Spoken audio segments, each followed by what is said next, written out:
Hey everybody, welcome back to Maverick Media's The Film Detective, where today I will be reviewing 2021's Halloween Kills.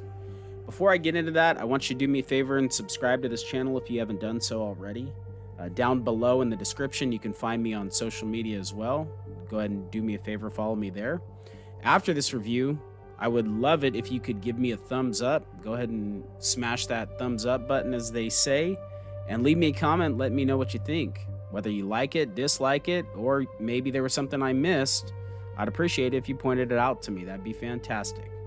So without further ado, let's get into this movie review. Halloween Kills picks up where 2018 left off. Lori is on her way to the hospital for the stab wounds to her stomach. Deputy Hawkins surprisingly survived his stab wounds to his neck, and much to nobody's surprise, Michael survived the fire pit in Lori's house.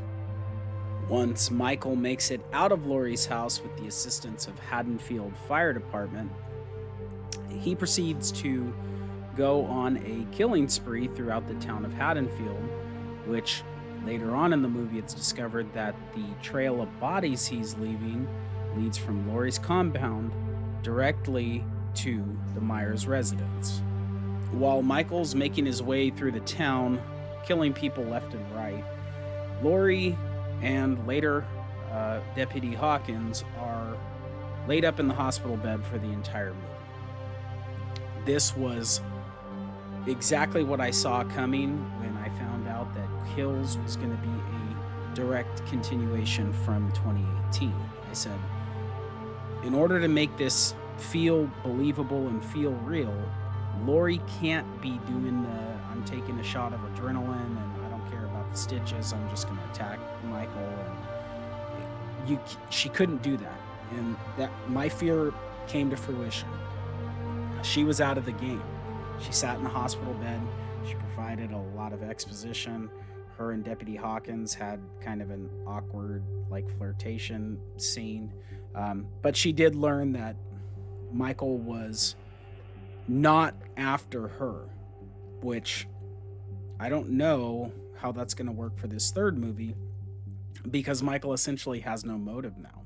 Everything that we were led to believe, even if you want to cut out all the sequels to the original, was that his reason for doing what he's doing is to kill off Lori and then all the members of the Strode family. So now we have Lori, our main final girl, taken completely out of the game, and we have no more motive. So you figure it out, right? And to add to my frustration, we get introduced to the legacy characters who are celebrating, I guess, an annual thing they do at this bar where they remember the fact that they were attacked on Halloween.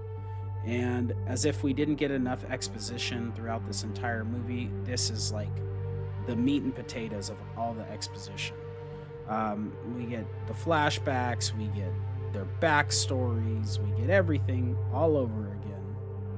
And while they're there, they find out about the bus crash and the two inmates escaping. And they see that there's a crime scene, which the two, the guy and the gal that are dressed up like a nurse and a doctor say, hey, that's on our street. Tommy Doyle immediately goes, it's got to be Michael. But there's been no mention of Michael, at all, in their world, other than the fact that they're celebrating the anniversary of surviving an attack from Michael. It's like, anytime anything bad goes down in the city, they just go, it must be Michael. That's what I felt like Tommy Doyle does. Guy robs a bank, it must be Michael. Car accident, must be Michael. Someone's house got teepeed, it must be Michael. How did he assume that it was Michael? Anyways, they find out it's Michael. There's a scene where someone's in nurses or the doctor's BMW. They assume it's Michael. There's a little bit of a commotion outside of the bar where, again, Tommy Doyle with these fucking one-liners, man. Grabs old Huckleberry. Low lives today. But evil dies tonight. Michael Myers will be executed tonight. Evil dies tonight. Evil dies tonight. All right, evil dies tonight.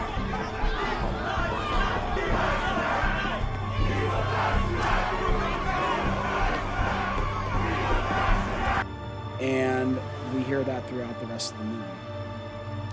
They create a mob essentially to hunt Michael, a la Halloween 4, which I thought was kind of cool.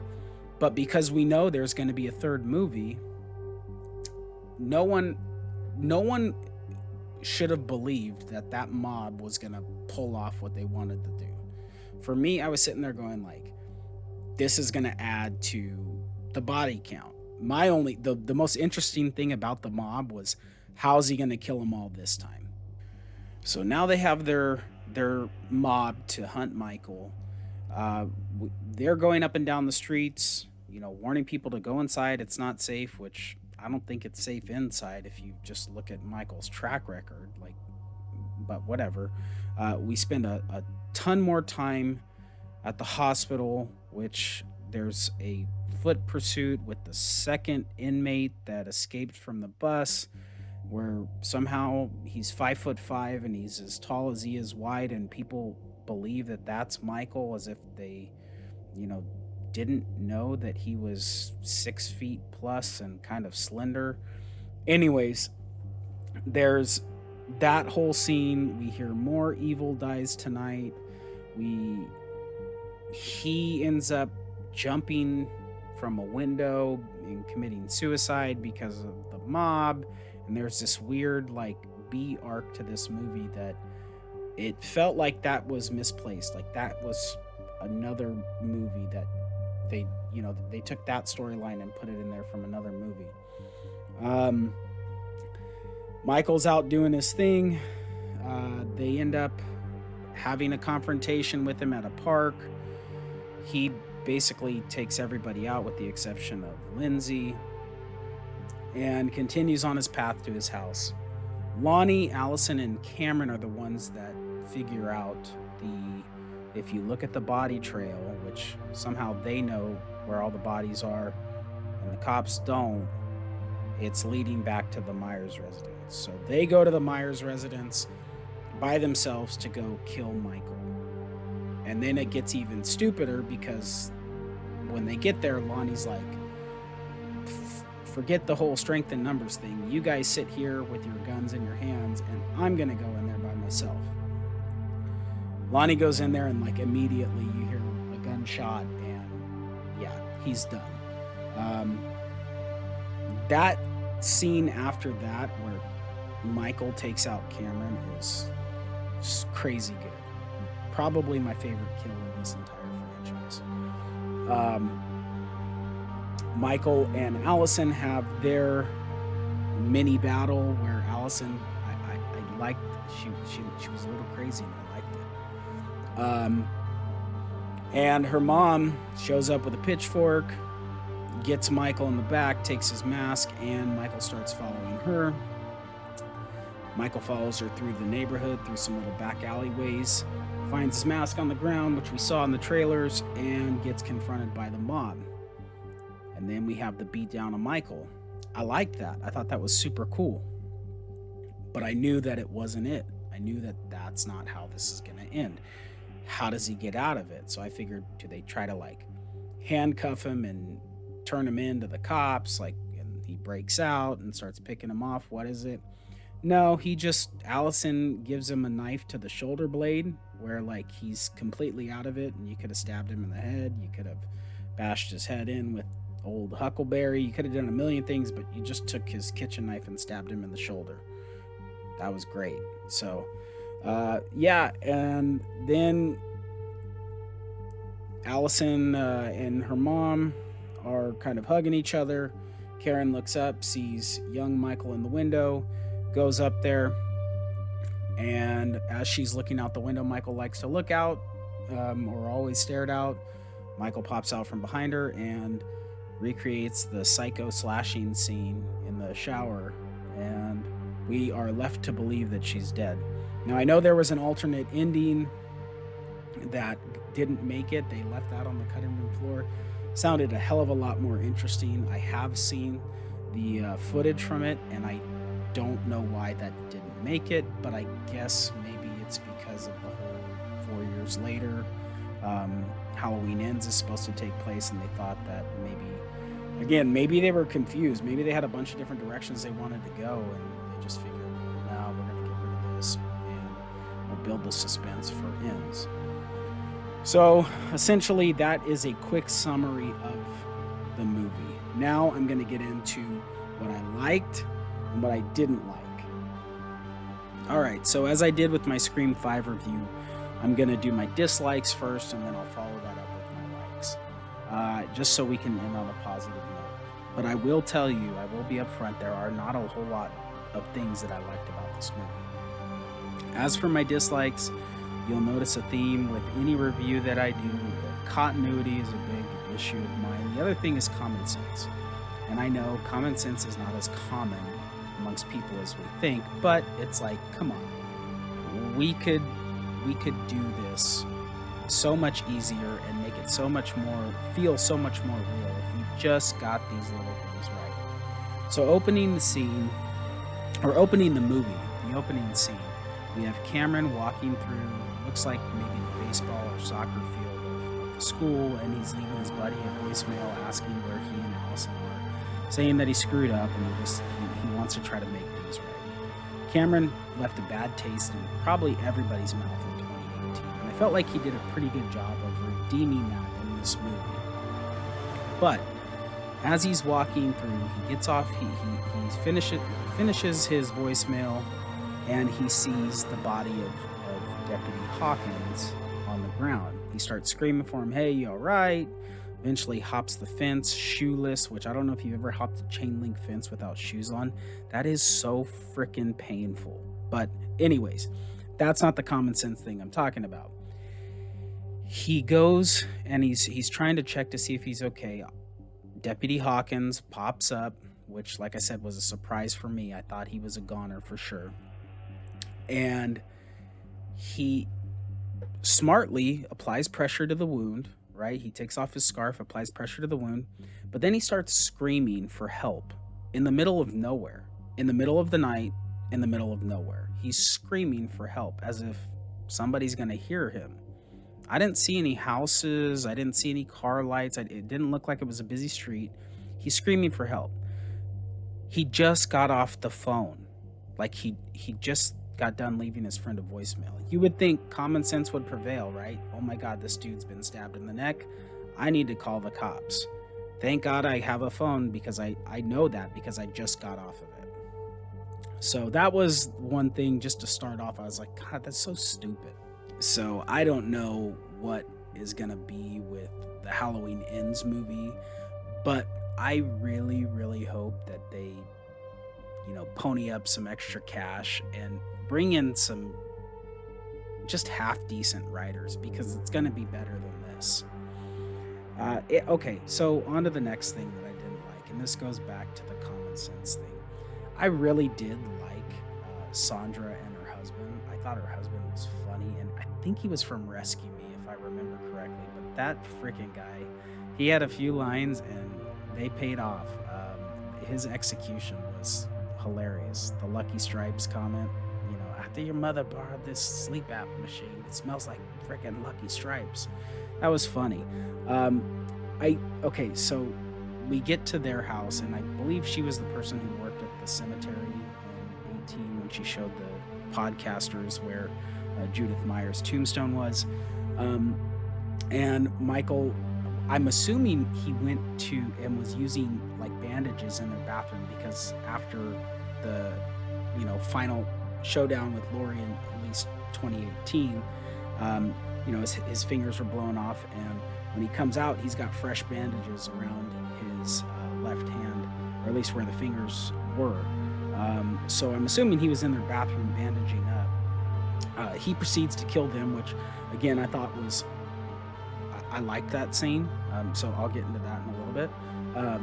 But Sandra runs to the kitchen, grabs a knife, and then just turns around and stops at the door. I know she tried to mess with the locks for a second, but does anybody not know how to lock or unlock a door in their house. And like, especially if you just saw someone kill your husband. Okay, let's just say for argument's sake that that door is completely jammed or whatever. It's not working. Would you just stop there, or would you decide to, maybe I need to move somewhere else? I need to find another door, another way to exit this house because this is not a safe situation. So I didn't like that she just grabbed a knife and then tried the door once, or tried to unlock it once, and then just turned and let Michael freaking break a fluorescent light bulb and stab it through her neck. Um, this next portion of the movie it's going to harken back to my Scream review, where I really start nitpicking, especially on continuity. And the reason I do these videos is because it's something that bothers me, and it's something that I feel like, I don't know if it's laziness or it's just that they aren't paying that much attention, but my hope is that those of you that do tune in and listen to this will, if you don't already, will start noticing things, that we can start holding these movie makers more accountable and get a better product. So we're gonna start with the scene at the park. So we know that the mob is, scouring the town looking for Michael, trying to take him out. Lindsay, Nurse Marion, Vanessa, and Marcus are in Lindsay's car, and they pull up to the park. We get a good shot of the car pulling up, and we can see two kids on the playground. We can clearly see them. Lindsay says, "Hey, I'm gonna go let those kids know that they need to get out of here. It's not safe." So she goes and and tells them, "Hey, you guys got to get out of here." They let her know about the creepy man in the mask, where they said, "I think he's a pervert." I thought that was funny. They let her know, "Hey, there's a guy playing peekaboo with us, and oh, by the way, there he is."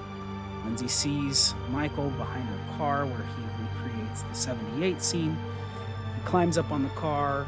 He does the window smash on the passenger side to Nurse Marion, all harkening back to 78. And those kids take off running.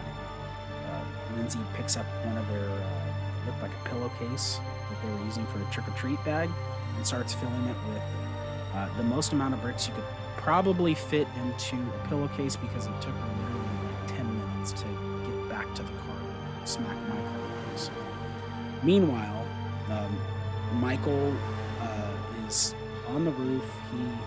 Before he hops down, Vanessa escapes, and I think maybe goes and takes a potty break or a cigarette break, because she's gone for like 30 or 40 seconds, leaving Marcus and Marion inside the car.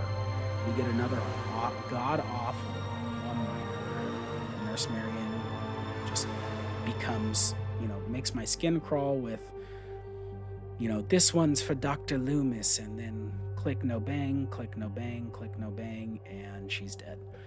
Marcus sits in the back and at some point eventually decides, well, I'm not going to leave this car. I'm going to watch him kill her, and then I'm going to try to strangle him with my stethoscope, which doesn't work, but we do get a good kill where he gets the knife through the eye. After that is when we finally get Vanessa to return to scene, and as if she couldn't look bad enough by giving Marcus crap about not knowing how to work the handgun, she misses every shot, which I don't have a problem with that, because she's shooting a Desert Eagle. What I do have a problem with is the fact that she's shooting a Desert Eagle and there is no recoil whatsoever. Now that is, after this video, go look up Desert Eagle on YouTube and watch people shooting those things. That gun has so much kick that I don't care how strong you are, that gun is going to make your arms move. It's going to move. It's going to want to move over your head. Anyways, that was a little minor, flaw, but whatever. She moves towards the car, misses every single shot, and then Michael kicks the car door, and basically it spins her gun around and makes her shoot herself in the head. I'm totally good with that kill.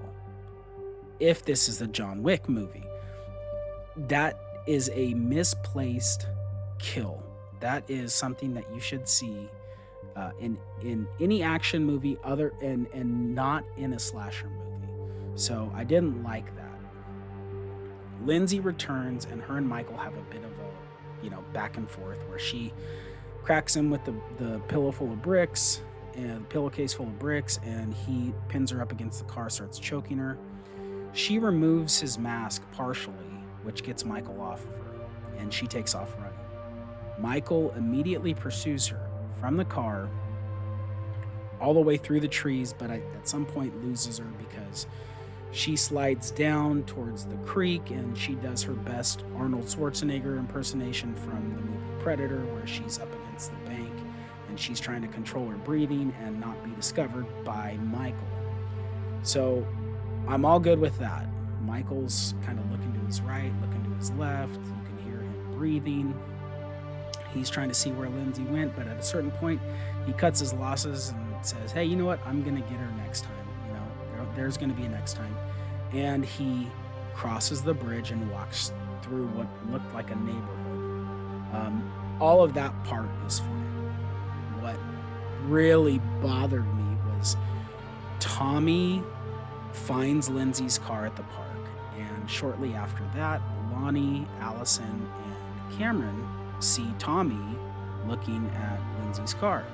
So they all get out and they convene at the car, and I'm sure they can see the bullet holes and maybe the blood stains, and they know that some sort of struggle occurred, but they can't find where anybody is.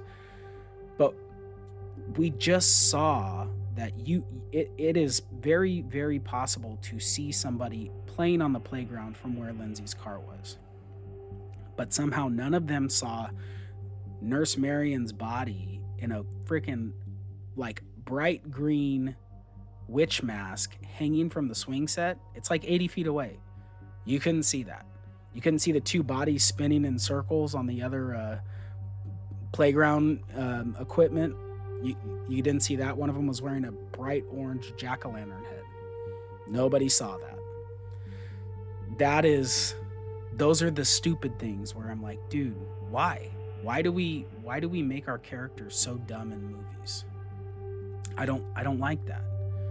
Anyways, again, this is minor compared to what the bigger picture is. Okay, so they don't see it, and they decide we're gonna go search the park and see if we can find out what happened. That's when about 15, 20 feet away from all that playground equipment is when they finally discover the bodies. And then shortly after that, they find Lindsay. My biggest issue with this entire sequence of events that I just talked about is from the second that Michael and Lindsay had their altercation where Lindsay pulls up the mask and then takes off running. Michael pursues her. He never stops. There's no break in that entire pursuit, even though he's walking. And then he leaves the park in the opposite direction of where the car and the bodies were. At no point in time did he double back to go, I'm going to go make 3 trips from the playground equipment to the car to go stage those bodies. So how does that happen? It's laziness. It's not that they were pressed for time, because there's plenty of scenes they could have cut to make time for the whole Michael stringing the bodies, right? So that's just laziness. Michael left, and I'm not gonna go down I'm not gonna say it was the Cult of Thorn that was staging the bodies for Michael or following his, I'm not saying that. I'm just saying that's laziness. Like, I know the effect that you're trying to go for is like, oh my god, like he's a deranged, like Deputy Hawkins said in the hospital, he's a 6-year-old in a grown man's body. He's staging his toys, right? The dead bodies are his toys. But why can't we just make a 30-second scene where it shows him tying a swing chain around Nurse Marion's neck and then hoisting her up? Like, why? How? I don't know. It frustrates me to the point where I can hardly articulate a sentence when I start really diving deep into it. But I'm telling you, if you don't notice these things, you start listening to my videos, you're going to start noticing them. We get to the Myers house, which is now owned by Big John and Little John. And while I liked those characters, I thought they were fun. I didn't like the dialogue. Everything goes back to this dialogue and how they had, the writers had such a problem in this movie. Um, like I said, I liked them for the most part. I just didn't like, the I got this knife.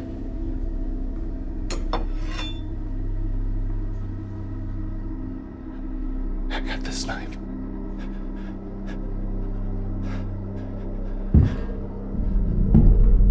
everything. It was like an echo was in that freaking house. And the one thing I knocked Scream for was the fact that they didn't, Richie and Amber weren't communicating when Amber was getting her ass kicked at the end of the movie. But they were doing that, which I liked. I was like, cool, they're communicating. But it was, again, it was. Little John? Big John.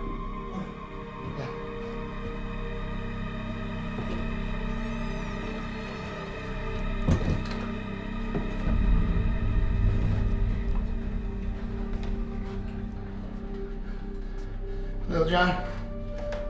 Big John? They didn't know how to write characters. They didn't know how to write anything. Like, it was such a freaking nightmare. Anyways, again, this is a minor thing, but when they start getting the knock on the door, right, which they think it's those kids again messing with them, and they get the knock at the front door, and then they get the knock at the back door, and then they get the knock at the front door again.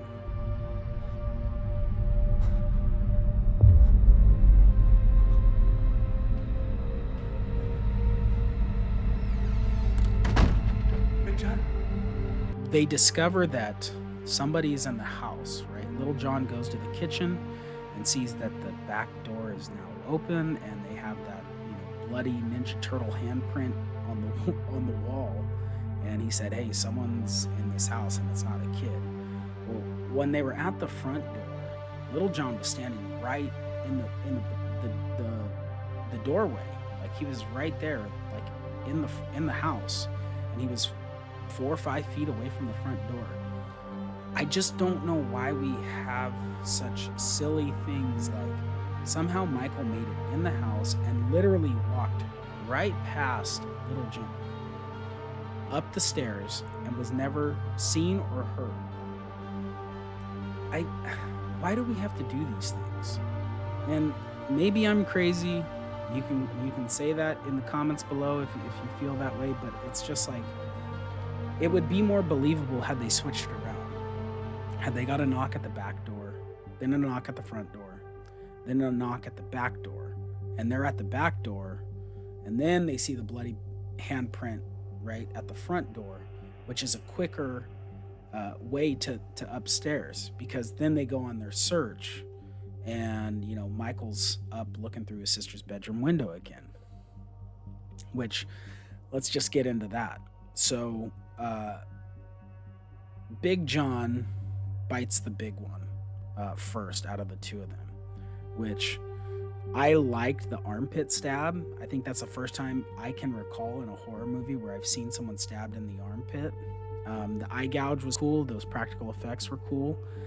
But Little John rushes upstairs because he hears his husband, screaming he's being murdered. And Michael's back at the window. And then he delivers this bizarre...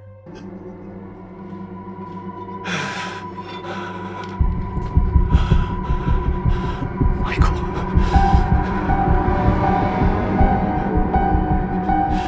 You've come home. Again, it goes back to the dialogue. I can't. I feel like I'm repeating myself. I feel like I'm a broken record repeating dialogue like they did with Evil Dies Tonight. But he runs up and he consoles his dead partner for a second, right? Like, there's not even a shocked reaction. The fact that your partner's eyes are literally like hanging out of the sockets, like there's not like a nothing. He just bends down and nods his head and does a couple and then looks up and no tears in his face, no nothing. And then you just hear screaming. Like, you don't see the kill, which that's fine. In they've done that several times in Halloween movies in the past where you don't actually see the kill, but like you don't hear a struggle, you don't hear. It's almost like he just sacrificed himself. Which okay, maybe he's like, if I don't have my partner, I have no will to live. Okay, that's fine. But the whole like, Michael, you've come home. Like, I'm telling you, dude, it's like a seventh grader read Shakespeare once and decided that they were going to write a movie script. Like, that's what I feel like we got with this movie. It's a disaster.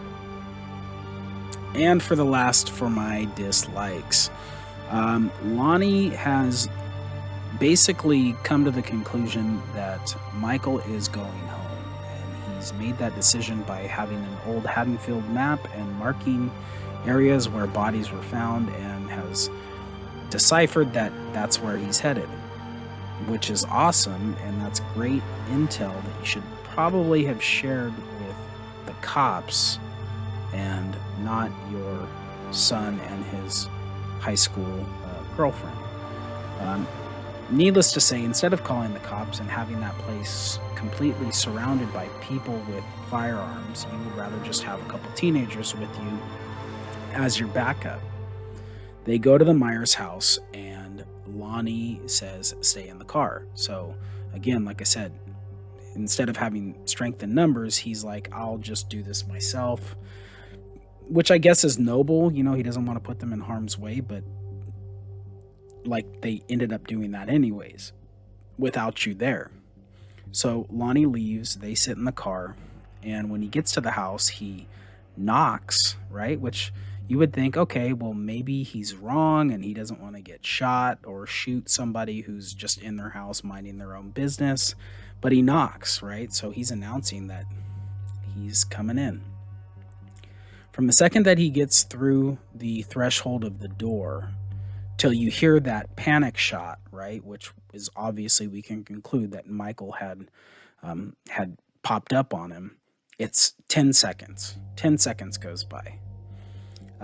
Allison and Cameron hop out of the car. They run up to the front door. They pause for a couple seconds, and then they go in. That was 9 seconds. So we don't know, because we don't see, after Lonnie enters the house, we don't see the path that he takes.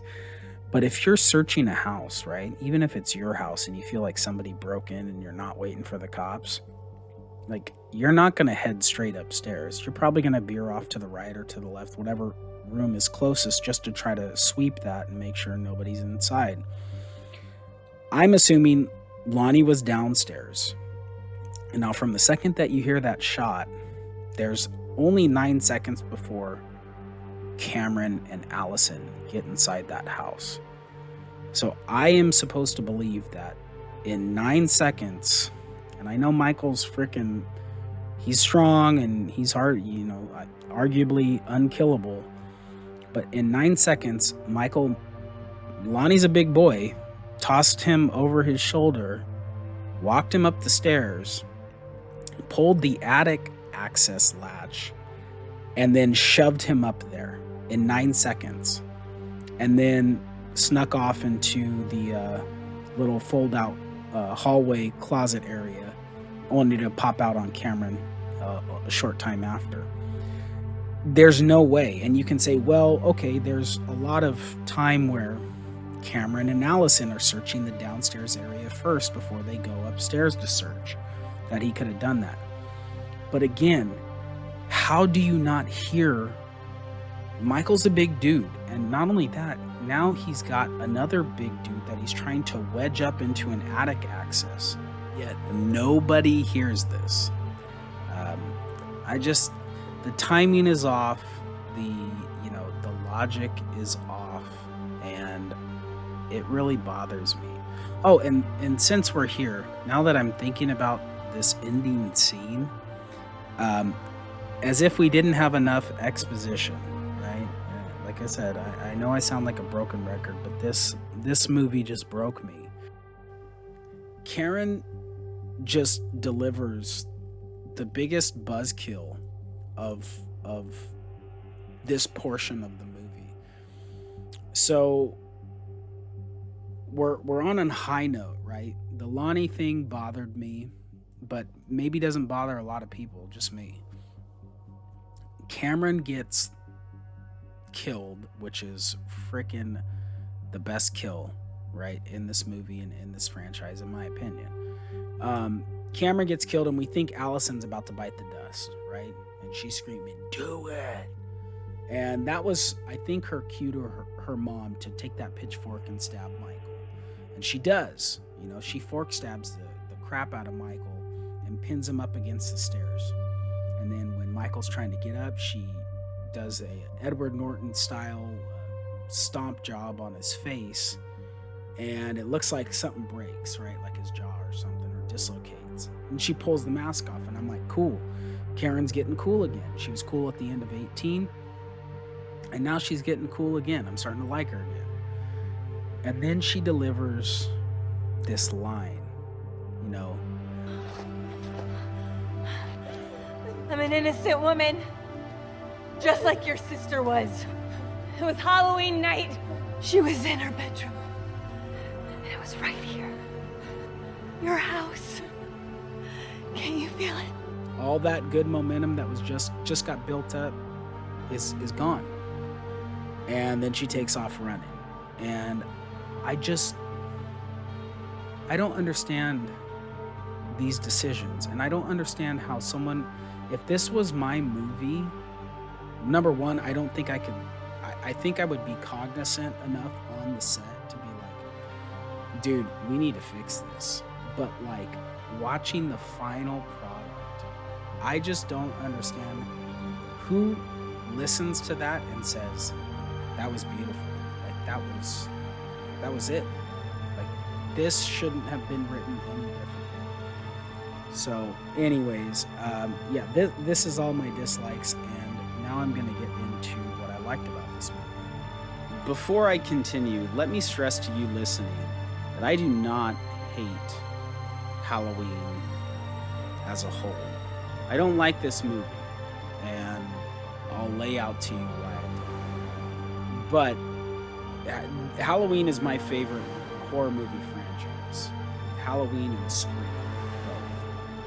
So if I come off as hypercritical, it's only because I want to see the best product that they can put out. And even though I may be hypercritical, I absolutely love the existence of these movies. I want these movies to come out. It gives me something to look forward to when it comes to watching movies. So no matter which way this video goes, just understand that in my heart, I'm happy that they exist. Even Halloween Resurrection, I'm happy it exists. It's a dumpster fire of a movie, but I'm happy it exists. All right, so for what I did like, the 78 flashback, that's the best thing I've seen in a Halloween franchise since the original. I really like the H2O. And this is not counting Season of the Witch. I have my own thoughts on that, which I don't know. I'm starting to see more people come around to that, but that's for another movie. Yeah. So, anyways, that's the best thing that I've seen David Gordon Green and Blumhouse do in this entire franchise. It looked like it was taken from like additional footage John Carpenter shot when he made the original. That's how authentic it looked.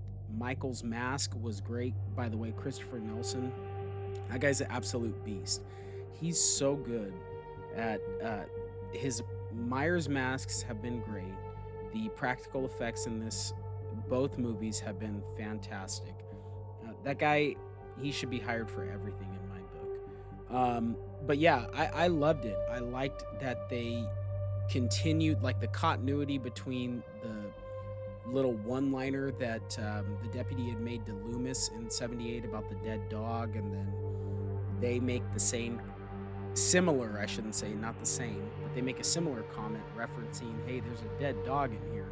And it's just kind of a throwaway line, but it just kind of sets up that they paid attention to detail. I love that. Dr. Loomis, again, back to Chris Nelson, the makeup for, I think the guy was like a stagehand or something. I could have that a little bit wrong, but he was more on the technical side of like the production. I think he did lighting or something. That guy looked like Loomis. I mean, he didn't. I know a lot of people said his accent was off. Whatever, that's very minor. But he looked spitting image of Loomis. For a second, I did a double take and was like, "How did they?" Oh, okay, I can see that. It was great. So I like that, everything from top to bottom. And if Blumhouse decides to, after Ends, decides to reboot this franchise, if they're not completely done with it, even though they're indicating that they are after Ends, reboot it from 78 and make it all look like that. My last takeaway, and yes, it will be a negative, but it's kind of funny. So it made me chuckle because I just realized when I was watching this, it kind of it affirmed what my suspicions were from 2018, which is Deputy Hawkins can't shoot for shit. Like that guy, he couldn't hit a barn door with a banjo. Like, I mean, that he missed 6 shots, one of which he killed his partner. And yeah, maybe he was 10 or 12 feet away at the time he took that shot, which it was a horrible shot. I don't know why you would do that, not unless you're John Wick, but if you're gonna take that shot, walk up closer, because one of two things is gonna happen. Michael's either gonna let go of the rope and come at you, right? That was around his partner's neck.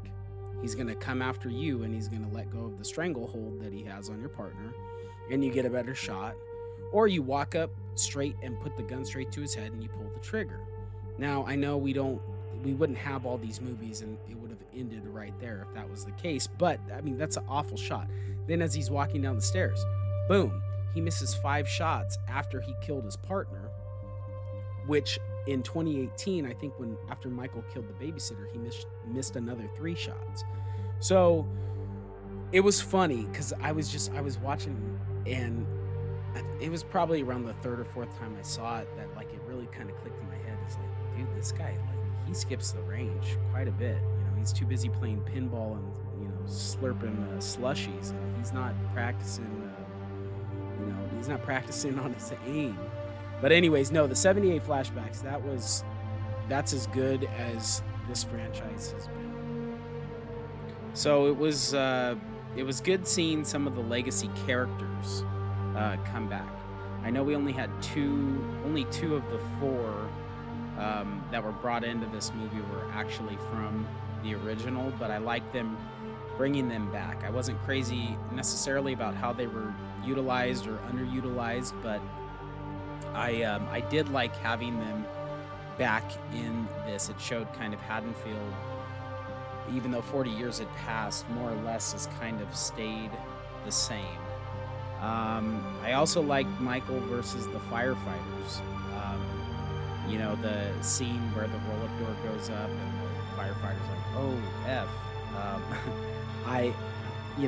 It felt kind of real, like it startled him, and then not only that, but like there's Michael and I'm trapped in a fiery basement with him. The fight scene, initially I got nervous when I first saw it, because again, we knew it was going to happen just based off of the trailers, but it had a hint of it feeling too choreographed. And if you look at any action movie or a lot of kung fu movies, I grew up watching kung fu movies with my older brothers all the time. When one guy is taking on a large amount of people, instead of him being just swarmed and tackled by all of them or whatever, it's like they wait to have their one-on-one moment. And there are a couple of scenes. The first scene, Michael dodge an axe, like he didn't go full Keanu Reeves in Matrix, but like him ducking back, and making the guy with the axe miss. It felt too. It felt like it was too athletic of a move for Michael to pull off. We don't really see him do anything like that. Well, I guess with the exception of the the one arm pull ups in H2O. But you know, it was, I don't know. I almost was kind of like, this is gonna go in my negative, but the kills and the gore kind of brought me back into it, and I stopped focusing on the kind of the choreography of it. So big thumbs up for Michael versus the firefighters, and it was cool seeing the legacy cast incorporated back into this story. Now, a character that I really liked, even though he had a very short shelf life in this movie, was I think his name was Phil, but the actor's Lenny Clark, and he was in Rescue Me. He had a couple of lines that just, they made me smile, they made me laugh. He was Sandra's husband, if that's still not ringing a bell.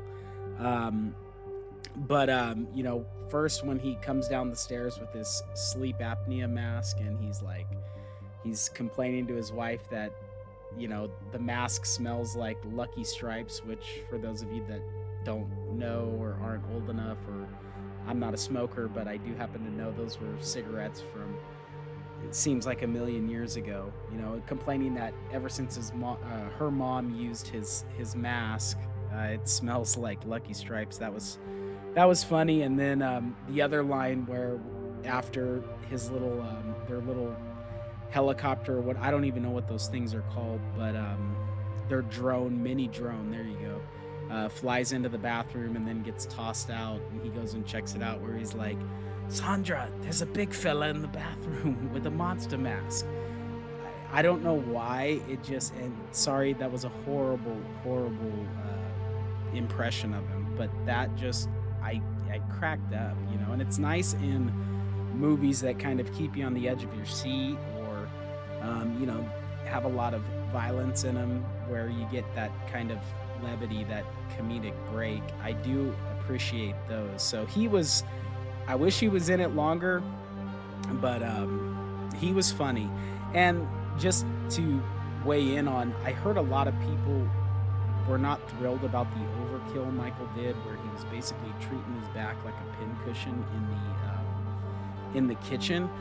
I liked it, and the thing is I don't understand where, when people want to say, like, well, it was too much, you know, you're watching Michael do it. Well, we just saw him in this iteration of these movies. We just saw him turn a guy's head into a jack-o'-lantern, right? Or we saw him, you know, stomp Sartain's head and turn it into, you know, minced meat.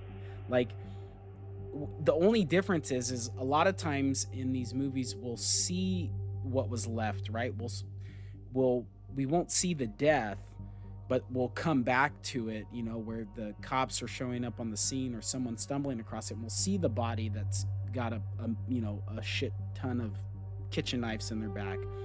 So I didn't have a problem with it. I like that they didn't cut away from it and us find him like that later. I like that every now and then, if they did it with every kill, I would get it. I would understand where people are coming from. But we don't often see that in these movies. So it was, I really did like it. I wish that it wasn't the character, because that character was funny. But yeah, that was another good part of the movie for me. So the other thing that I liked was, of the entire franchise, Halloween franchise, I saw little nods or little Easter eggs to Halloween's 2, 3, and 4. For Halloween 2, it was more or less, I guess, just the fact that they made the exterior of Haddonfield Memorial Hospital look like it was the same building that was used in the original Halloween 2. So I like that it was kind of the exterior modeled that big brick building style that they had. And I think that was like that is a community college or something like that in Georgia. So the fact that they scouted several locations to try to get it to look as similar as the sequel to 78, I really like that. The other thing is, much to nobody's surprise, is the season of the witch masks. They were a lot more involved in this movie than they were in 2018 because we did get a little glimpse of them. But that's one of those movies. For me, that is my second favorite Halloween movie. And I think the only reason that movie suffers is because it has Halloween in it. And I remember when I was a kid and I watched it, I was sitting there, I was under the assumption that Michael was a robot. While I was watching 3, and I kept waiting for him to eventually show up, and he never did. And I hated that movie as a kid. It wasn't until I got older that I actually grew to appreciate the movie as a standalone. And then when I found out that this was supposed to be originally planned to be an anthology, and it was going to be several different styles of Halloween movies that came out around that time. But Halloween 3, like, don't sleep on that movie. And if you don't like it, or if you didn't like it as a kid and you've kind of put it off, go back and watch it. I promise you, you will not be disappointed. And then the other one for Halloween 4 was just the whole, Tommy and everybody trying to get the townspeople together to basically create a mob to hunt Michael. I really like that. I thought there was a lot of good storytelling, I guess, building they could have done around that. And it fell victim to execution. Because we only really followed the legacy characters and some of the new cast in regards to that. We didn't, after they started rounding up the townspeople, it wasn't until the end that we actually saw them all together against Michael. But even that, when you're watching it, you already know Michael's not dying here. None of you listening to this thought Michael was dying. We all were like, how's he getting out of this? And like, the body counts just got higher, which is fine, but I don't understand why you announce there's 3 movies and then your big, the big finale is the town people, the people of Haddonfield against Michael, because the only thing that we're looking forward to now is how cool are the kills going to be. And even those, they weren't anything special. I mean, it wasn't anything great. It didn't blow me away. It didn't floor me like, oh my God, he did this to that person. No, not really. I guess the initial, when he sliced former Sheriff Brackett's throat, that was the only thing that kind of had a little bit of a shock value. But it's the germ of the idea of like, let's get the town together. That sounds great, but it's all crapped on because we knew that there's going to be another movie. So and then later found out that it's going to be another movie 4 years later. Those same townspeople aren't going to be on the hunt for 4 years. So it like I said, good in theory, fell victim to the execution, but I liked that it was a nod to Halloween 4. Now, despite all of my issues with the exposition and them rehashing the events of 40 years ago, the one nugget that I really, really liked that came from this was when Deputy Hawkins was talking to Lori in the hospital, and he was saying how this was all his fault. Like, everything that's happening today, tonight, was all his fault. And he's explaining how he could have made all of this go away. And then we get another flashback. And in that flashback, we see that Dr. Loomis had the barrel of his gun up to Michael's head and was going to pull the trigger and end this all. And Hawkins was the one that stopped him. And he said that, that was somebody's child in there that, that he was trying to protect, which I get it. He's conflicted because he was a sworn, deputy, and he's there to serve and protect. And he's got that moral dilemma, right? Like, do I let this happen right in front of me? Like, I'm here to serve and protect, but this person is just nothing but evil and has been, on the loose killing people. What do I do? And he honors his badge and he stops Loomis from killing him. That is so. I hope that he has a big role in Halloween Ends, and I hope that we still see him dealing with it, because it was something that wasn't touched. It was unknown in 2018, but it gave him so much depth as a character. Like, how much grief, how much um, anguish is he still dealing with? That night had to have been the worst night of his life, leading up, well, at least up until him getting stabbed in the neck. He kills his partner, and he maybe is trying to redeem himself by saving Michael, but now seeing what the end result, right? The ripple effect of him protecting Michael. He's having to live with that in the moment. And I hope he gets some form of redemption, from all this, because that's a heavy burden. And just to reiterate, earlier I had said something to the effect of, how he had revealed to Lori that, Michael wasn't after her, and that it ruins the movie because he has no motive. I want to clarify something thinking about this. Michael is way scarier with no motive. I guess what I meant to clarify that is that Lori's reason, right? She has projected a motive on Michael, and with her not having that now, I felt like it ruins it for her.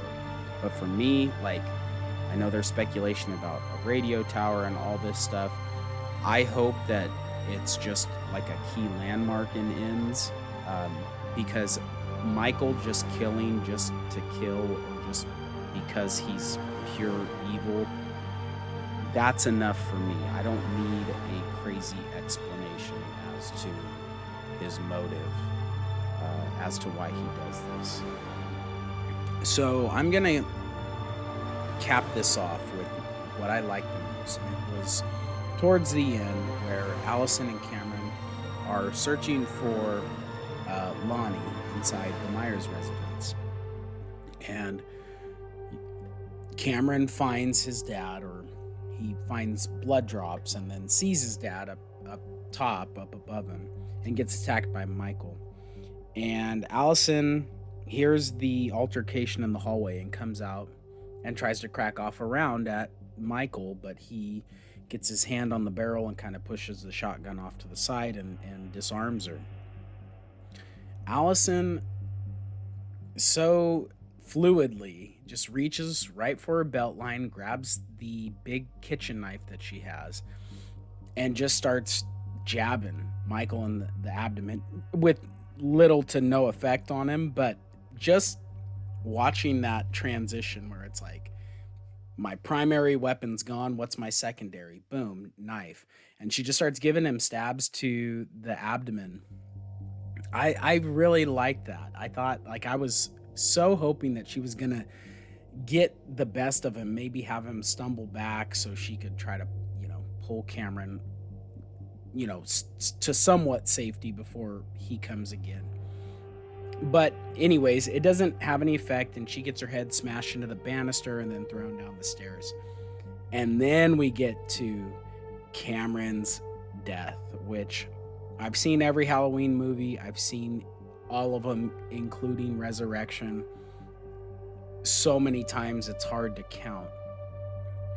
That's the best kill in this entire franchise. Like, Ends is still out there, right? Ends can potentially top it, but it is gonna be difficult because Michael, we've heard and I know in Rob Zombie's Halloween, he alluded to him as a great white shark. That attack on Cameron felt like what you see in the National Geographic and Planet Earths, where they show sharks attacking seals and stuff. I mean, he literally, when he got a hold of him after he was stabbed, and he rammed him through the banister poles, and starts just jerking him around to the left, to the right, slamming him to the ground, bringing him up, just ragdolling him. It felt like a great white shark attack, like Cameron was being attacked by a land shark. You know, maybe that's a good new name for Michael. Instead of the shape, we'll call him the land shark. And as if that wasn't enough, I mean, you're like, oh my God, this guy, he's just destroyed this guy's insides. Michael's at the top of the stairs and Allison is screaming for him to leave him alone. And he's staring down at Allison and starts walking towards her, just, step by step by step. And then he just stops right when he gets paralleled with Cameron. And as if he hasn't inflicted enough damage on him, and just to piss Allison off even more, he grabs his head and just completely does the Exorcist with it, just turns it backwards. It's gonna be hard for any movie after this to try to top that, in my book. And like I said, that's number one for me. If I'm wrong, leave me a comment down below and let me know, and we can maybe, like I said, we could sway each other one way or the other. But I can't remember a kill cooler than that in this franchise. So to me, as big of a mess as this movie was, that was the top of the tops. All right, so let's wrap this movie's review up with their report card. Halloween Kills for me gets a C for plot. And I know I'm going to repeat myself a little bit, but the plot I felt like suffered from this being an immediate continuation from 2018, when Laurie is your main character and she's mortally wounded and survives, obviously, thanks to the surgery that she had at the hospital. We devote so much time to that hospital because we can't just forget about her. And I did the timing of it. We spent a quarter of this movie in the hospital. Of this entire movie, 25% of it is spent in the hospital. That's way too much. Way too much. So C, I feel like that's being generous, but I'm going to give the plot a C for mostly that. There's other issues, but that was just the most glaring of the issues. Dialogue is a D+. I've stated how much I hated a lot of the dialogue throughout this review. And I honestly, when I'm doing this, I'm feeling generous right now. Like, I feel like that's almost too fair. But Evil Dies Tonight, hearing that, I counted 20 times, and it kind of gets drowned out with some of the other screaming and stuff, but I counted 20 times hearing Evil Dies Tonight. So D+ for dialogue. Pacing and structure, C-. This movie was all over the place. I felt like just when it's starting to get momentum, we go back to the hospital, and we immediately, it's like we're not hitting the brakes, or we're not like slowing down, right, bracing ourselves from the red light at the intersection. It's like we're pulling the e-brake, and it's all over the place. Like, I don't know what else to say besides I don't understand a lot of the decisions that they made. I felt like the hospital was it felt like it was from another movie, but with the same cast, and I don't understand it. So I'm gonna spare you guys any more prolonging of this, but I just felt like we're building momentum in the right direction. I'm getting hopeful that this thing is gonna get back on track, and then we're back at the hospital, or getting hit over the head with Evil Dies Tonight, or more dumb lines, and it immediately halts all momentum that they do gain. Cinematography, I will give an A to. Now, while I didn't like a lot of the execution of this movie, it looks great. Like, it's a very appealing movie to look at. The tone, everything. Haddonfield looks awesome. The lighting is perfect. The sound is great. As I said, the practical effects are top notch.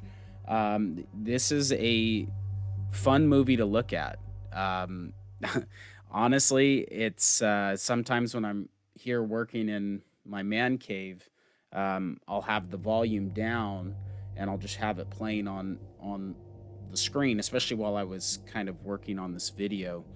And I think that's my favorite way to watch this movie is just without hearing the dialogue. The score is great, and nothing against that, but it's more or less the dialogue, and then like I said, just always getting drawn, sucked back into the hospital. But it looks awesome. So cinematography gets an A, and entertainment value gets a B. And I don't know if maybe you're confused because it seems like I've been just negative completely about this movie, but you can not like a movie and it be entertaining, right? I'm not a Fast and Furious fan, and I apologize if that bothers you, but I've only seen the first two, and I saw them in theaters when I was a kid or in junior high, whenever they came out. I saw the first two, and I checked out after. There's not much substance to those movies, but they are entertaining, right? Like, especially if you like fast cars and all that stuff. I mean, the muscle car stuff, that's more my style than, the traditional street racing, or I guess the modern day street racing. I like the traditional style better. Um, so yeah, this movie was entertaining. Like I said, I can put it on and stare at my TV while I'm in here working, and it's fine. It's just when I have the volume up is where it really it gets to me. So entertainment value gets a B. Overall GPA is a 2.4. So yeah, it's not the best in my opinion, but it's just my opinion, and you may feel different. So leave me a comment down below and let me know where we do not see eye to eye on this. So I appreciate you guys tuning in. I know it's a long video, but generally my movie reviews will be about this length. Before I leave, this short clip will pretty much sum up my exact feelings on this movie.